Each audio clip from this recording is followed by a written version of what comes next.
Welcome to the Bend Don't Break podcast. I am Aaron Schweitzer, publisher of The Source Weekly, with the irrepressible co-host Laurel Bronze. This podcast is powered by The Source Weekly, Bend's locally owned newspaper. Listeners tune in to find out how our community is adapting to living in our new normal. This week, we are chatting with U.S. Representative Cliff Bentz. He is the representative for Oregon's 2nd Congressional District, which covers 2/3 of our entire state, including Bend. He was a member of the Oregon House of Representatives from 2008 to 2018 and a member of the Oregon Senate from 2018 to 2020. He grew up in ranching communities in Eastern Oregon and currently owns a 100-acre alfalfa farm. He earned his JD from Lewis and Clark Northwestern School of Law and then returned to Eastern Oregon to specialize in agricultural, water, and property law.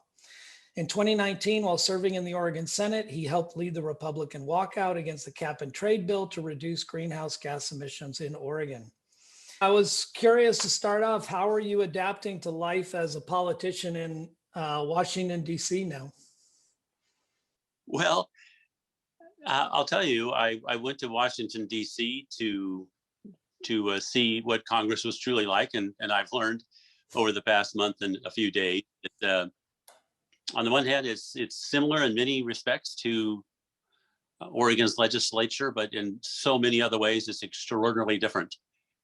I'll tell you the distance is interesting. As you know, I live in Ontario, so it took about 6-7 hours to get from Ontario over to Salem, and it takes about 7 or 8 hours to get back to Washington, D.C. So sure, the travel is a little different because you're flying instead of driving.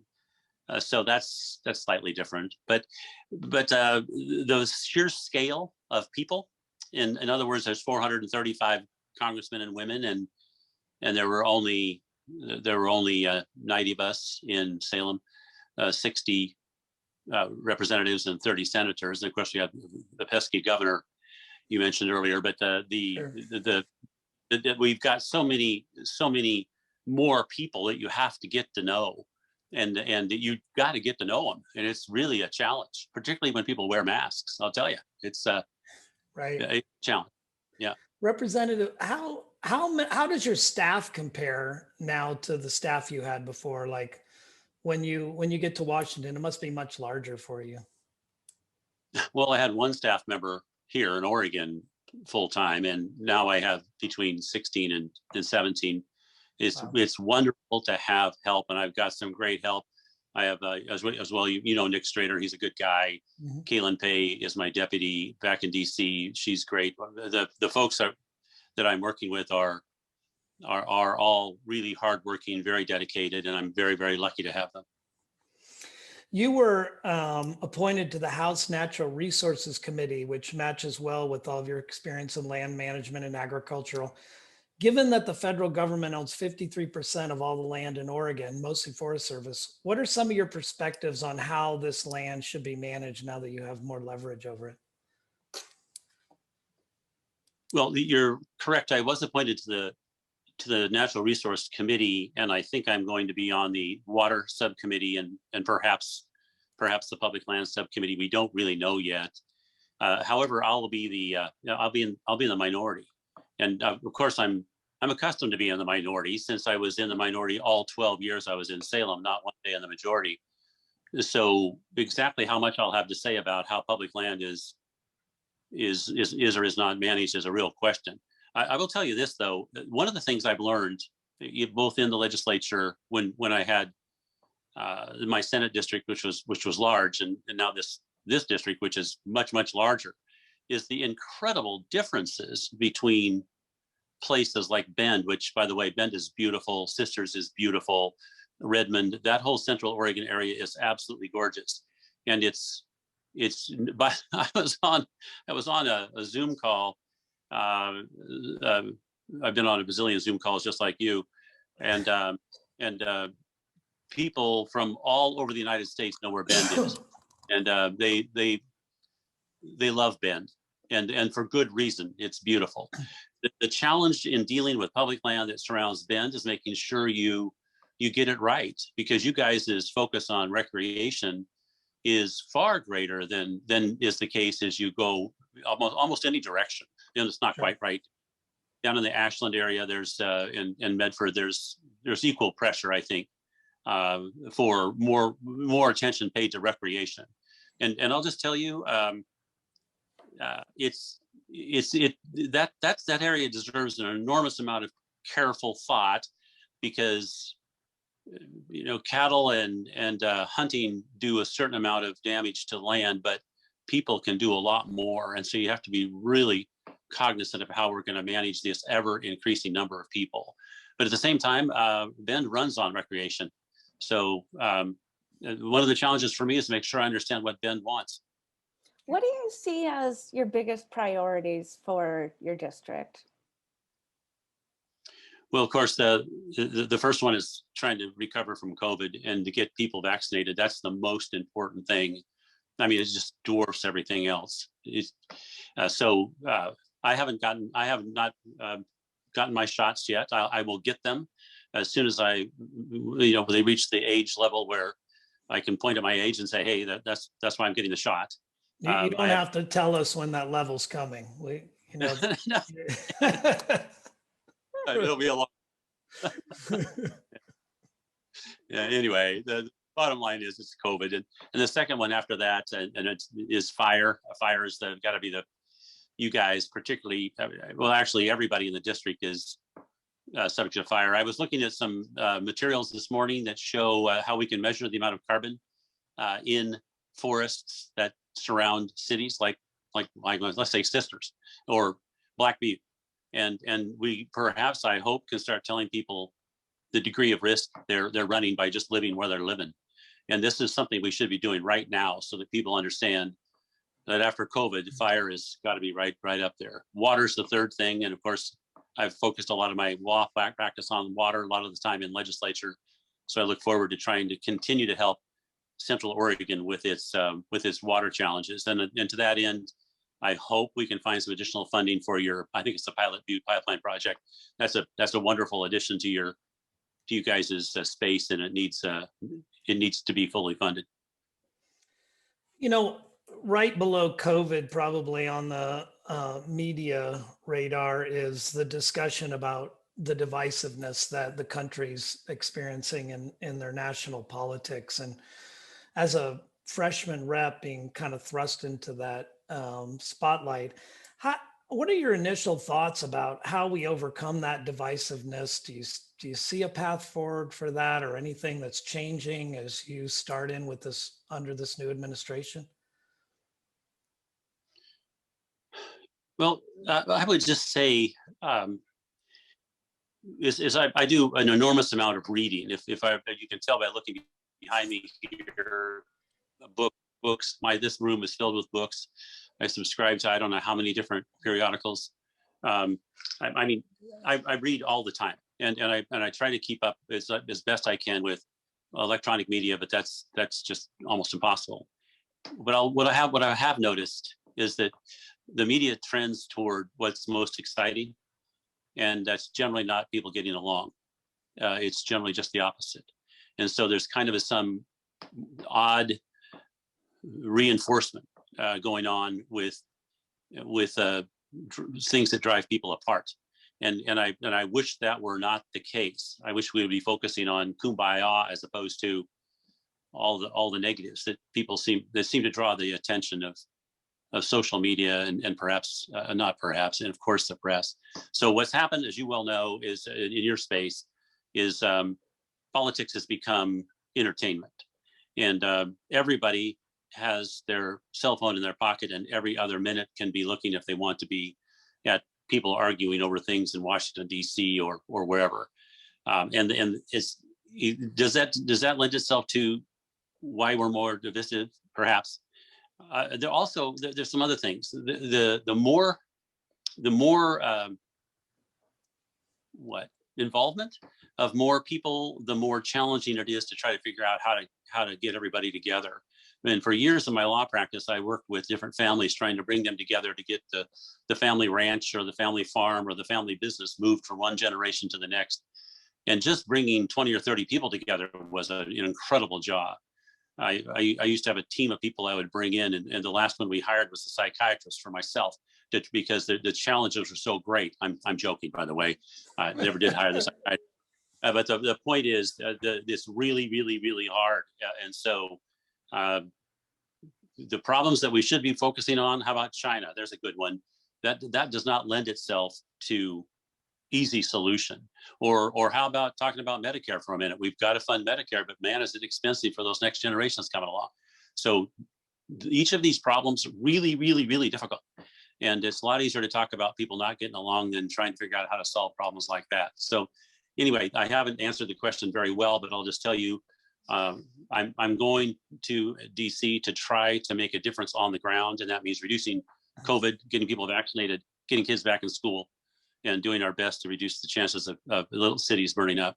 I'm just curious if you find, as you interact in Washington amongst people from across the aisle, do you find that divisiveness is a little lower than what it's projected at in national media? I mean, when you're interacting, or are there kind of these walls that seem almost insurmountable?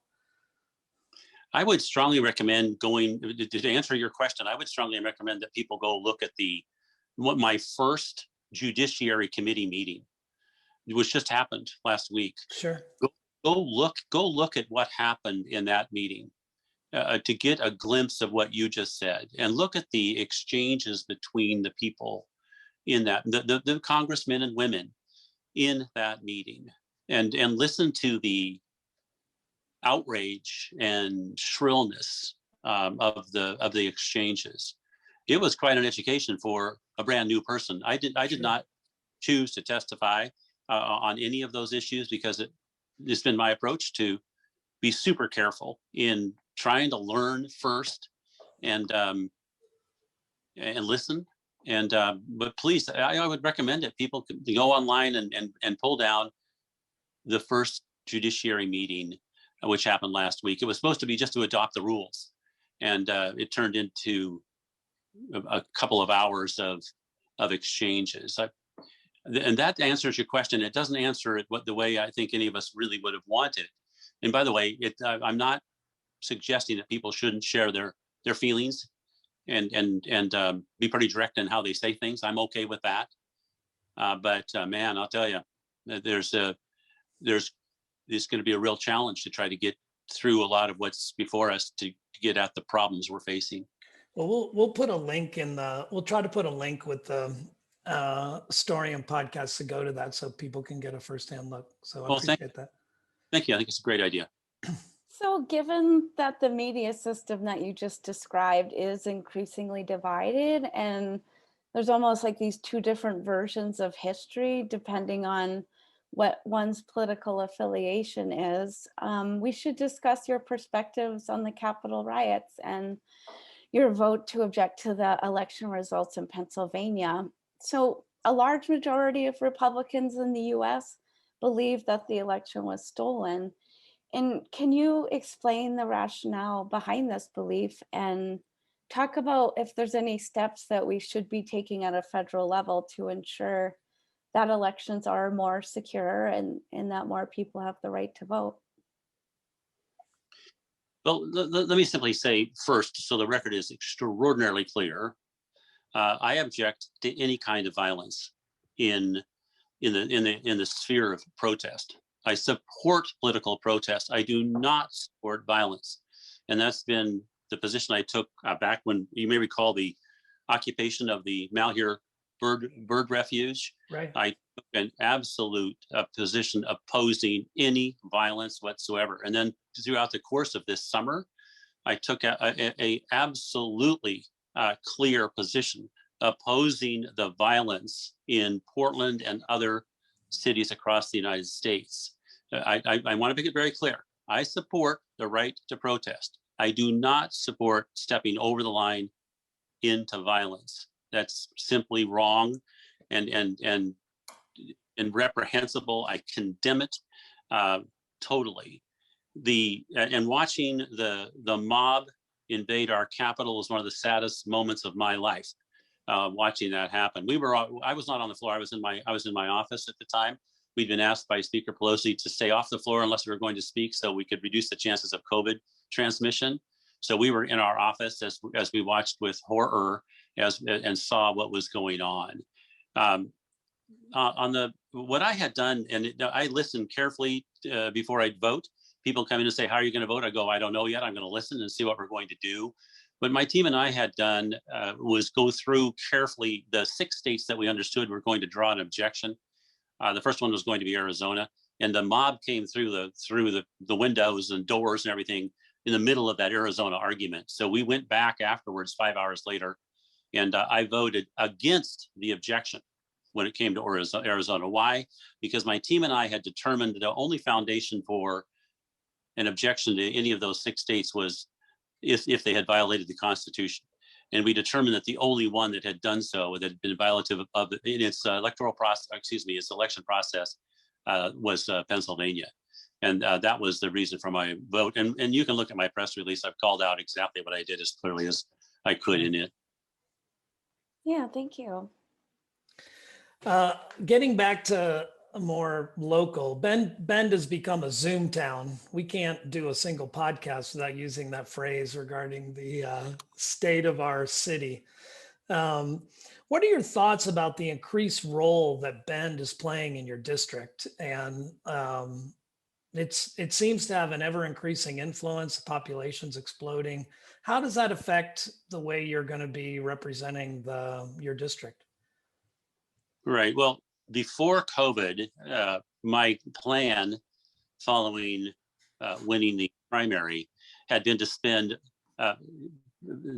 most of my time in Bend and in Medford. That's where we were going to move over there. I was going to move over there and just go from place to place to place to place so that I could build upon the foundation I already enjoy when it comes to knowledge about Bend and Central Oregon. On the one hand, I have far less knowledge about the Medford, Grants Pass area.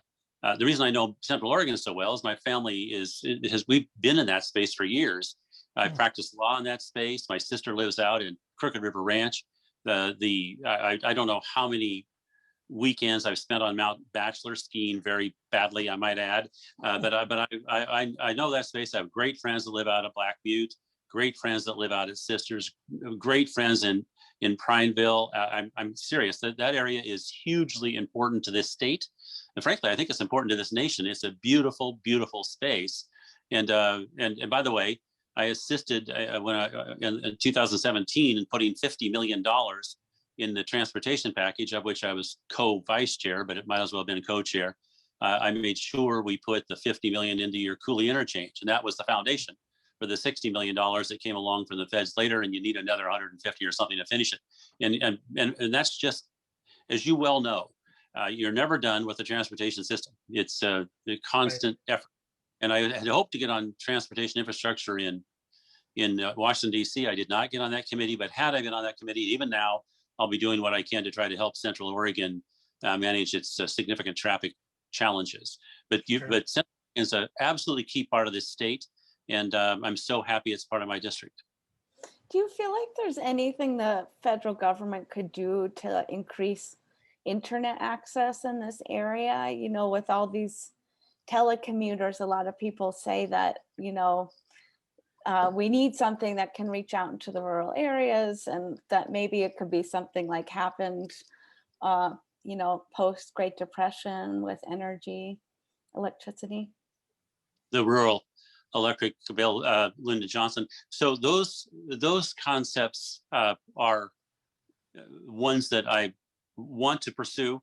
Of course, to the extent that we can keep people in their homes on using Zoom, they're not out on the already really crowded roads. So sure, can the federal government do something? Yes, with that transportation bill coming along, these are the kind of things we should be talking about. Hey, we can keep this many cars off the road if we have this much better broadband.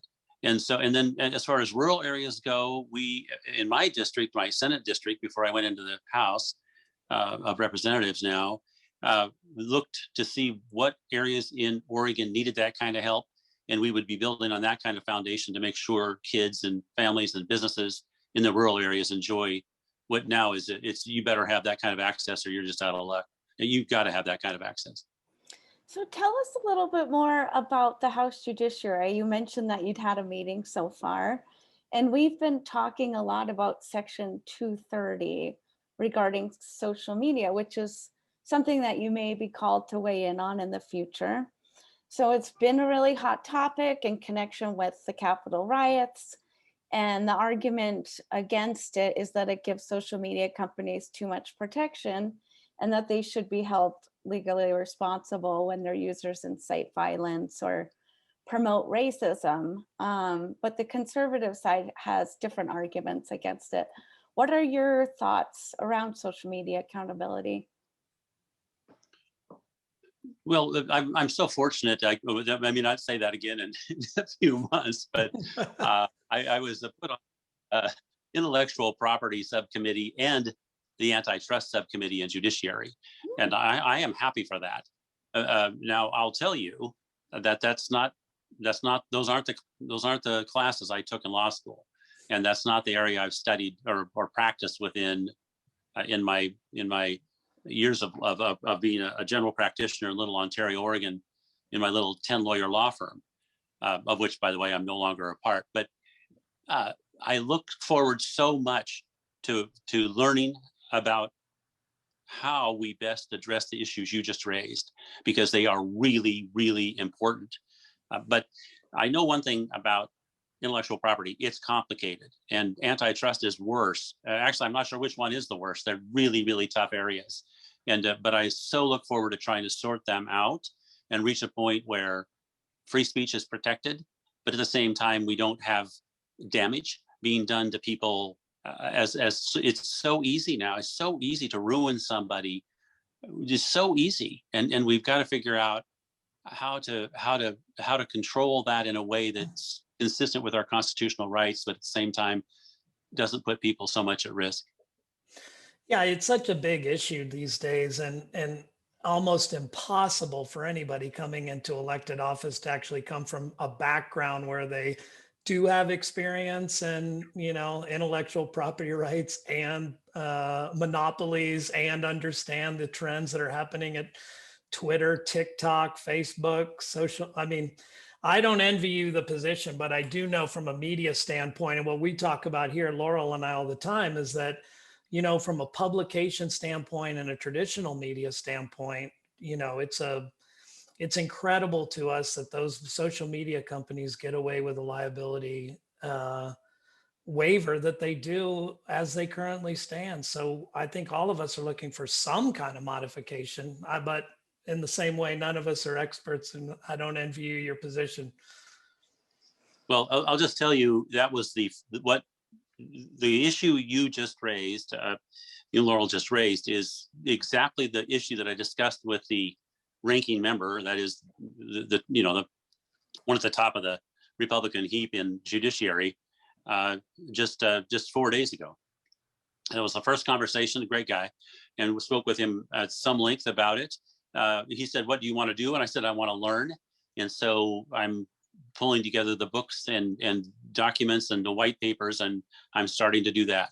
And it shows you, I'm not sure what, but I'm very happy to have this chance to learn and to do something to try to address the issue you just described. Yeah, well, good luck. Your legal background at least is a little bit of an edge in trying to get a handle on these things, and it's going to be quite the task ahead of you. And before you go, Congressman, do you have any last thoughts or things that we haven't touched on that you'd like to share with listeners? Well, too many to count. How's that? I want to thank your listeners for giving me the chance to serve in Congress. It's been a lifelong dream. It's been different than I would have ever predicted the first month and however many days, but I wouldn't trade it for anything. And I just want to promise all of you, I'll do my best for you. Well, I appreciate you giving us the time and reaching out to our listeners, and good luck with everything you've got ahead of you. It's a steep learning curve, and these are, I think, by any measure, pretty crazy times. So good luck in Washington. Thank you. Thank Thank you both so much. Thank you for the opportunity. You're both doing great. You bet.